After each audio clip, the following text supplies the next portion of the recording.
Hi, my name is Jack Pritchard and we are currently standing in front of the abandoned railroad crossing at GRCC Creek.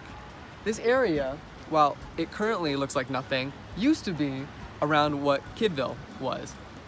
Most people probably don't know what Kidville is, and that makes a lot of sense. It's a city from the 1850s that was in Michigan.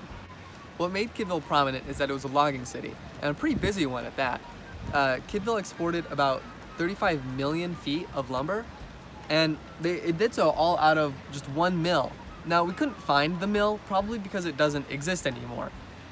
I'm sure if you looked up further up the stream, you might be able to find some remnants of it, but again, it's from the 1860s, so there's probably not much.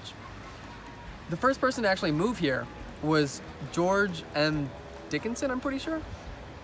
And before the mill was even here, there was nothing. There was absolutely nothing, and he was chasing the high of the logging industry. Around this time, there was the Civil War, and in Michigan, that was great for exporting lots of wood and lumber. What Dickinson did is he started a small little industry, and he didn't really do much with it. It was Kidd that made it way more prominent and exported the 35 million lumber. He basically started this bustling town. The story of Kidville really isn't that important in Michigan's history, or even really relevant. But what was important about it is it's a great example of the boom and the bust of so many cities around Michigan.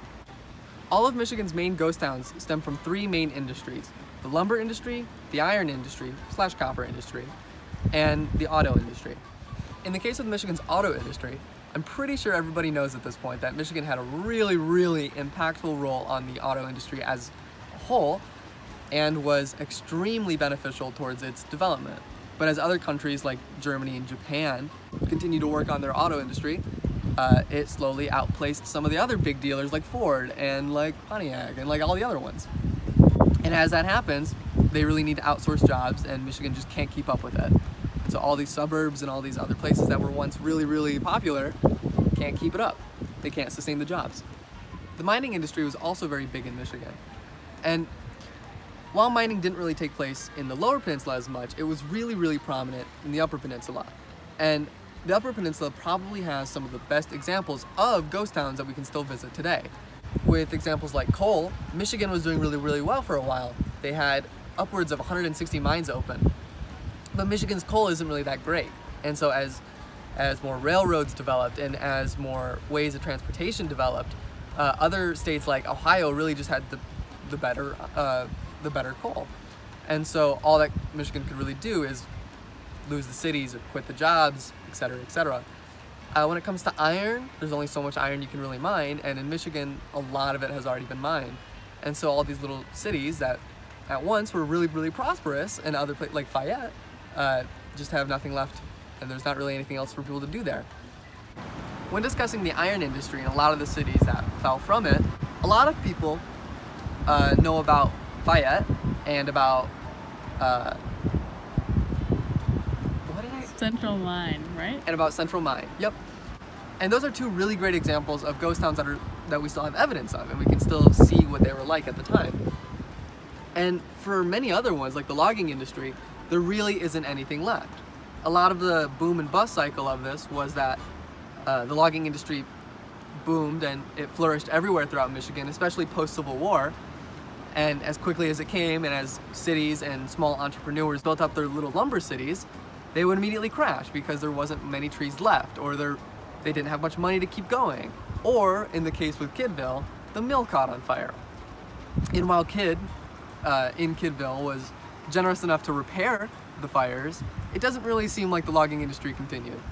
When it comes to Michigan's logging industry, a lot of it was dominated by either big entrepreneurs who had huge amounts of land and were able to just shred all of it in clear cutting, or it was done by a lot of small little entrepreneurs who only owned, maybe like a field, or they owned quite a bit of land, but again, with the practices that were done back then, as if you cut the land, it wasn't really usable after that, and so then you'd have to buy more.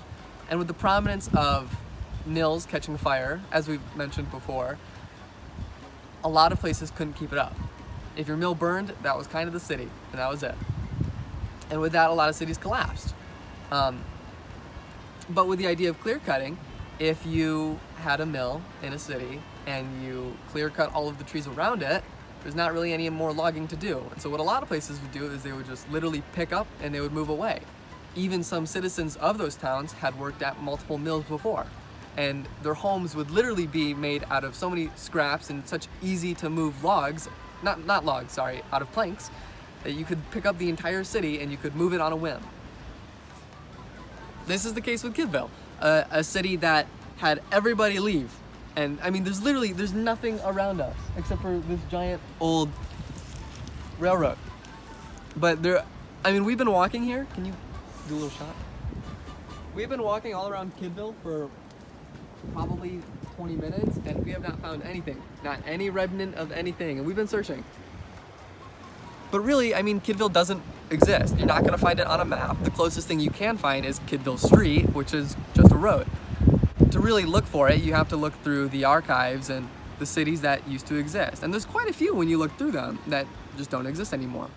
As places like Kidville and other parts of the logging industry vanished, a lot of the people just had to move away. And so for the neighboring city building, that was really great because they didn't only rely on the logging industry or only on one source of income.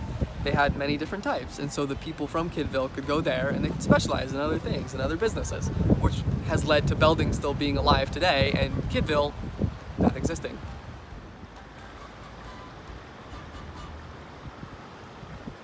All right, let's get out of here.